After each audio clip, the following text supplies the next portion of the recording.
الحمد للہ رب العالمین، الصلاۃ والسلام علی رسولہ النبی الکریم وعلی آلہ واصحابہ اجمعین۔ الحمد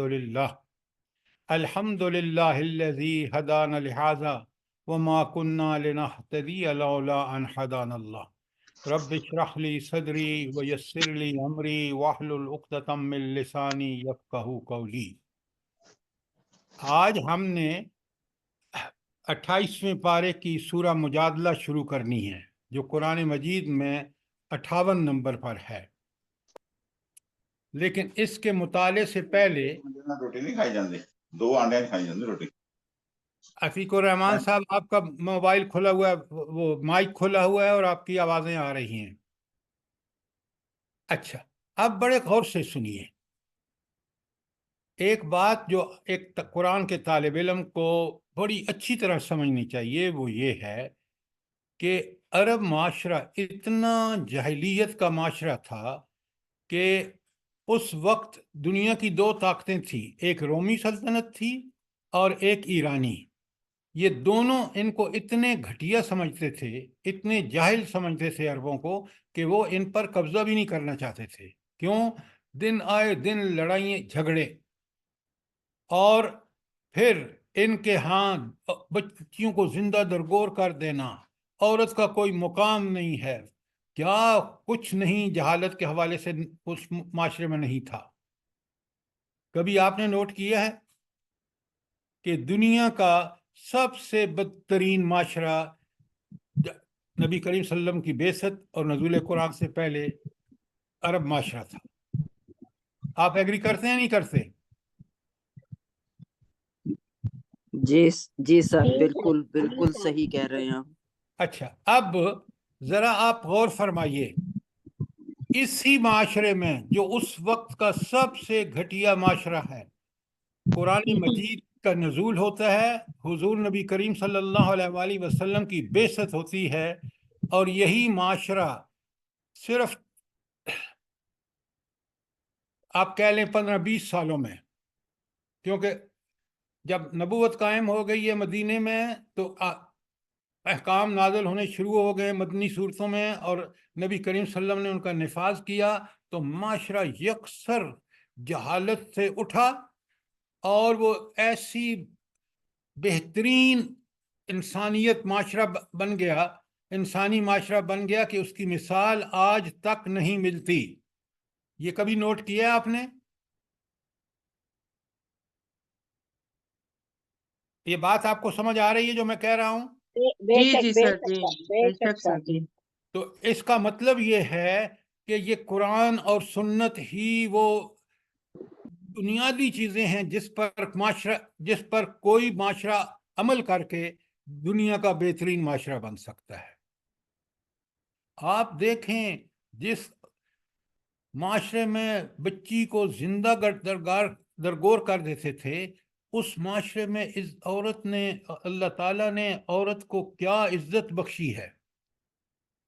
بیٹی ہے تو، بہن ہے تو، بیوی ہے تو، ماں ہے تو، ذرا دیکھیں، مجھے بتائیں آج تک کوئی نظام، اس نظام برحق جو اللہ نے قرآن کی شکل میں نازل کیا، عورت کو وہ مقام ملا ہو؟ آج کی جدید تہذیب میں عورت سب سے مظلوم مخلوق ہے۔ اگر آپ کو شبہ ہے تو مجھے بتائیں۔ میں نے اس تہذیب کو امریکہ میں دیکھا جب میں طالب علم تھا، اس کو میں نے یورپ میں دیکھا جب میں ملازمت کر رہا تھا، اس کو میں نے پاکستان میں دیکھا، اور آج پاکستان کا معاشرہ اسی قرآن کو چھوڑنے کی وجہ سے بالکل جہلی معاشرہ ہے۔ یہ بات آپ سمجھ رہے ہیں نہیں سمجھ رہے؟ جی سر۔ جی سر، جی سر سمجھ گئے۔ اب ذرا آپ آئیے اس سورہ مجادلہ کی طرف، اور آپ کو ایک چیز کا اندازہ ہوگا کہ نظام کے نفاذ کے حوالے سے اللہ تعالیٰ کی حکمتیں دیکھیں کہ کس طرح یہ معاشرہ اللہ تعالیٰ کے فضل و کرم سے ایسا معاشرہ بن گیا۔ اس کی ایک مثال آپ کو سورہ مجادلہ میں ملتی ہے۔ اب اس زمانے میں ایک بہت جاہلی رسم تھی، انتہا کی، اور وہ تھی زہار کا مسئلہ، کہ ایک شخص اپنی بیوی کو یہ کہہ دیتا تھا کہ بس میں تیری پیٹھ میرے لیے میری ماں کی پیٹھ جیسی ہے، اور وہ طلاق ہو گئی، اور وہ طلاق ایسی کہ پھر اس کا کوئی حل بھی کوئی نہیں۔ بالکل یہی واقعہ ایک صحابیہ حضرت خولہ بن سولبہ کے پیش آیا، اور ان کے میاں جو اوس بن صامت تھے، انہوں نے اپنی بڑھاپے کے دور میں اپنی بیوی سے یہ جملہ زہار کر دیا۔ اب یہ خاتون انتہائی پریشان کہ یہ میرے بچوں کا کیا ہوگا، میرا کیا ہوگا، جس نے جوانی اس کے ساتھ گزاری ہے، اور اب یہ شخص مجھے اس عمر میں۔ اب اس کو پتہ تھا، وہ بڑی مومنہ عورت تھی، وہ سیدھی گئی حضور نبی کریم صلی اللہ علیہ وآلہ وسلم کے پاس۔ ذرا دیکھیں ان کا اخلاص، دیکھیں، اور وہ حل کے لیے رجوع کس کو طرف کرتے ہیں؟ اللہ اور اس کے رسول کی طرف۔ اللہ اکبر، کس طرح اس کا یہ مسئلہ حل کر دیا اللہ نے، اور ہمیشہ کے لیے اس معاشرے میں یہ جہالت کا جو اصول تھا دفن ہو گیا۔ کبھی سوچیں، دیکھیں، قرآن کو پڑھیں، قرآن کو سمجھیں، اور قرآن کی حکمتوں پر غور کریں۔ کیا ہو گیا ہمیں؟ ہم مسلمان ہیں، اور اس کتاب جو دنیا روئے زمین پر اللہ کی سب سے بڑی رحمت ہے، اس کو چھوڑ دیا، اور نتیجہ آپ کے سامنے ہے۔ اب یہ عورت پہنچتی ہے، اور رب کس طرح اس پورے مسئلے کو بذریعہ وحی کھولتے ہیں ہمارے سامنے، تاکہ قیامت تک یہ مثال رہے۔ ذرا آپ الفاظ پہ غور کریں۔ بسم اللہ الرحمن الرحیم۔ قد سمع اللہ قول التی تجادلک فی زوجہا، پہلا جملہ دیکھیں، اللہ تعالیٰ نے سن لی اس عورت کی بات جو اپنے شوہر کے معاملے میں تم سے تکرار کر رہی تھی۔ اے نبی کریم صلی اللہ علیہ وسلم، آپ کو وہ فریاد کر رہی تھی کہ یہ میرے ساتھ کیا ہو گیا، اس کا کوئی حل نکالیں۔ اچھا، اب تجادلو کا مطلب ہے کہ وہ جھگڑا کر رہی تھی۔ انتہائی اخلاص سے رسول اللہ صلی اللہ علیہ وسلم کے سامنے اس نے اپنا مسئلہ پیش کیا، جو اس کی پورے بچوں کا، اس کا مستقبل تباہ ہو رہا تھا۔ اور اللہ تعالیٰ فرماتے ہیں، ہمیشہ سے اللہ تعالیٰ ہر ایک کی بات سن رہے ہیں۔ اور وہ کیسی، دیکھیں، وَتَشْتَقِي إِلَى اللَّهِ، اور وہ اللہ کے سامنے شکوہ کر رہی تھی، شکایت کر رہی تھی۔ بندے کے حال سے اللہ تعالیٰ کتنا واقف ہے، اس کی قلبی کیفیت کا کس طرح اللہ تعالیٰ اظہار فرما رہے ہیں۔ اللہ تعالیٰ فرماتے ہیں، وَاللَّهُ يَسْمَعُ تَحَاوُرَكُمَا، اللہ تعالیٰ تم دونوں کی گفتگو سن رہا تھا۔ دونوں سے مراد کیا ہے؟ وہ جو نبی کریم صلی اللہ علیہ وآلہ وسلم کے سامنے فریاد کر رہی تھی، اور جو کچھ نبی کریم صلی اللہ علیہ وسلم جواب دیتے، وہ سارا من ان اللہ رب العالمین سن رہے تھے۔ کیوں سن رہے تھے؟ کیوں سن رہے تھے اللہ تعالیٰ؟ ان اللہ سمیع ایکسیلنٹ، ان اللہ سمیع بصیر۔ اب اللہ تعالیٰ ہر چیز کو، کائنات کی، وہ سن رہا ہے اگر وہ پکارتی ہے، وہ دیکھ رہا ہے اس کے احوال کو۔ اگر یہ آپ کا اور میرا یقین ہے، ہم مسلمان ہیں کہ ہمارا رب ہر بات کو ہماری سن رہا ہے۔ نہ صرف سن رہا ہے، ریکارڈ کرا رہا ہے، قیامت کے دن وہ ہمارے سامنے ہوگی۔ دیکھیں اللہ تعالیٰ برائیوں کو کس طرح جڑ سے اکھاڑتا ہے، کہ اللہ کی یہ صفات اگر آپ کے اور میرے ذہن میں بالکل مستحکم ہو جائیں، تو پھر کہ اللہ تو سن بھی رہا ہے اور دیکھ بھی رہا ہے، نہ میں اپنے زبان سے برا الفاظ نکالوں گا، نہ میں وہ عمل کروں گا جس سے اللہ دیکھ کر مجھ سے ناخوش ہو۔ ذرا قرآن کا انداز دیکھیں، ناصحانہ۔ تو یہ جب پہلی بات انہوں نے آ کے حضرت خولہ بن ثعلبہ نے نبی کریم صلی اللہ علیہ وآلہ وسلم سے آ کے فریاد کی اخلاص کے ساتھ کہ یا نبی صلی اللہ علیہ وسلم، یہ تو دیکھیں کتنا بڑا ظلم ہے۔ قرآن کا یہ طریقہ سمجھیں کہ کس طرح ان برائیوں کو